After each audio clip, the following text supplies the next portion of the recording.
My home country might not be the most popular when it comes to F1. We are more for the cold rallying in the northern lights and the powdery forests. But we have always been a part of the sport, whether it be drivers or even races where some of the most fierce and legendary drivers have raced and won. Today I'm going to talk about the history of Swedish held races.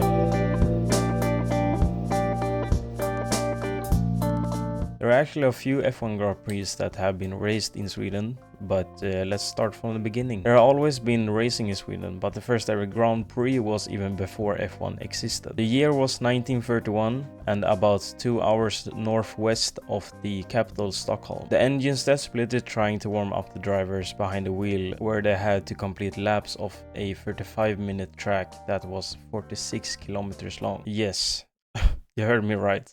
One lap was over 30 minutes, more than a half hour long. This race was only held 3 times, and guess what?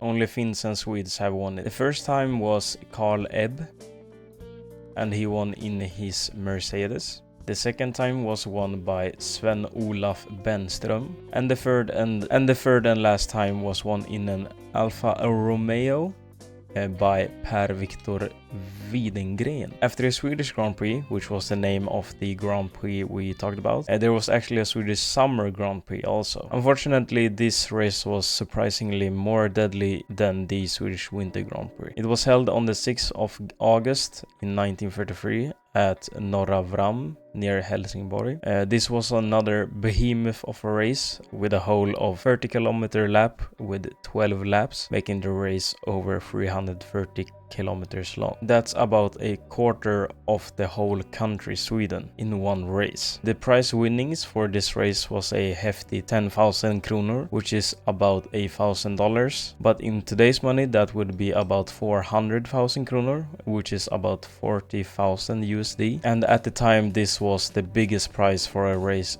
in all of Scandinavia. And even Astrid Lindgren was the race secretary for this race. And if you're Swedish, then you know that's cool. But the start of the race was a disaster, with a wreck from the Mercedes of Börje Dahlin, which led to a 7-car pile-up, and it just got worse and worse. This wreck caused many to get injured, 2 seriously injured, and tragically the riding mechanic Erik Lafrenz was killed.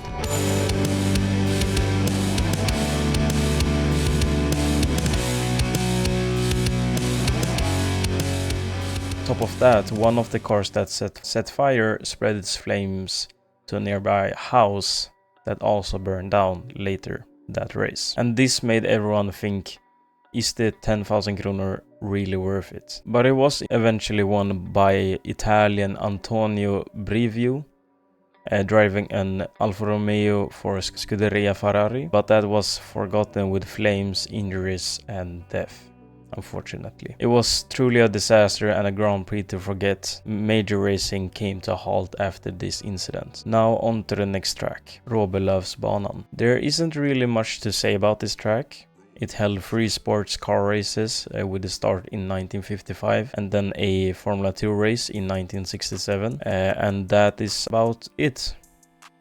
Just kidding! The first post-war Grand Prix was also held here after the tragedy of the Le Mans incident. But names as Juan Manuel Fangio, Stirling Moss, and Peter Collins raced at Råbylövsbanan. The 1955 race was led by Stirling Moss for only 1 lap though, where Fangio took the lead at lap 2. But only Fangio, Moss, Collins and Jean Bechra, I think that's correct, actually saw the finish line. An interesting incident. What's happened with Max? Nothing, just an incident. Happened here that is quite funny. At the first pit stop, Moss came out in the lead, but trouble quickly followed. Jean Bechra, sharing Moss's 300S, ran into brake problems, while Oliver Gendebien developed an oil leak. That spilled oil onto the track, triggering a crash that took out his own teammates, Peter Collins and Phil Hill. I think that was a pretty interesting story from that race. The last Grand Prix that was held on this track was in 1957, where Moss and Bechra dominated in their Maseratis that romped home romped home before Hill and Collins could see the finish line. Moss for some reason shared another car with another team that consisted of Joe Bonnier, Giorgio Scarlatti, and Harry Schell. The 50s was truly a chaotic time and full of driver sharing between teams, and I think the reason why is because everyone was a poor farmer at this time and they didn't really care if they won or died at this time. So now on to the big boy of Swedish racing tracks that is still active today, Anderstorp. It all started with the dominance of Lotus driver Ronnie Peterson, nicknamed Super Swede. It was his likeness that made Anderstorp be put in F1. In the midst of his career, the first Swedish Formula 1 Grand Prix was held in 1973 and the last in 1978, so in total of 6 races in F1. But Anderstorp isn't really known for the corners or the racing or the winners or the losers or the fans there. It is known for the 70s experiments that was shown at this track first. But before talking about the experiments, which is the most interesting part here, I'm going to talk about a little bit of the winners. With 6 seasons on its belt, it has only been won by 4 drivers. In 1973, it was Denny Hulme in a McLaren Ford car. In 1974 and 76, it was Jody Scheckter saw the finish line first, and in 74 he actually got his maiden win in Anderstorp. So that's pretty cool, I think. And in 1975 and 78, it was won by one of the greatest driver there has been, the 3-time champion nicknamed King Rat, but formerly known as Niki Lauda. To think about that, all these people that has won here has raced in my home country is pretty cool to think about. That I could go about 3 or 4 hours southwest and I could be at a place where Niki Lauda won a race or Jody Scheckter won his maiden race. That is pretty cool for me. And 1 year before Anderstorp was off calendar in the F1 schedule, we saw in 77 that it was won by Jacques Latif. And yeah, that was pretty much it for the race winners in Anderstorp. If you want me to talk more about the races, then I could obviously do that. So if you want to, comment down below if you want to see that. And if you're watching now, I think you should subscribe because I will make more of these videos. And also race predictions and race reviews will come soon when the F1 season starts. So be on the lookout for that. But Anderstorp isn't really known for its Swedish Grand Prix winners. It was 2 different type of cars that brought the attention. Firstly, it was a 6-wheeled car. Idea behind it was to make it quicker around the corners and giving it more grip. The so-called golden moment for this car was in Anderstorp in 1976. This is where Jody Scheckter and Patrick Depailler.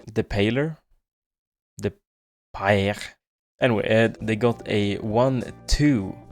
So Jody Scheckter won the race and the teammate got 2nd place. The best you can do as a team in F1, basically. And there it was set in stone. Jody Scheckter is the only driver to win a race in a 6-wheeled car. And I do think that Jody Scheckter is going to continue be the only driver with a win in a 6-wheeled car. But I guess you never know. FIA might legalize that again. And again, the main goal with this concept was to make it quicker around corners and give it more grip, which was obviously proven in the race with a win and the 2nd position. But these changes to the original design made it much less competitive in the 1977 season and was never seen again. And then there was the infamous fan car that was made by the team Brabham in 1978. The first on-track action we saw with this car was in 1978 in Anderstorp.